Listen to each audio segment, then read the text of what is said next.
Welcome to Shop Talk. We're looking at that very popular stihl 031AV electronic that features a 20-inch bar and chain.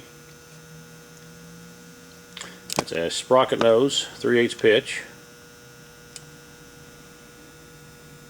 Very popular saw in the 70s and early 80s for firewood cutting. This one's very clean. It has been in storage for years, but it's very clean. Show you some of the features on it. Kill switch is right here. Choke's right below it. Does have an operator presence lever. Won't throttle up unless your hand's in place. Has a throttle lock. You squeeze both of those and trip that lever there and it's a throttle lock. Choke's right here. Air cleaner button.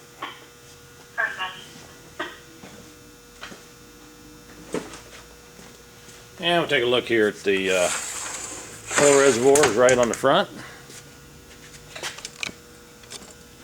Your oil reservoir, gas reservoir is right here. This is a hand guard, not a chain brake. This just helps protect your hand.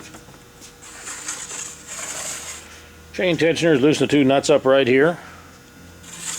And right on the inside, right there, you can see the little screw for tensioning it. It's just a great saw. These are very popular saws. We'll go outside and make a cut with it.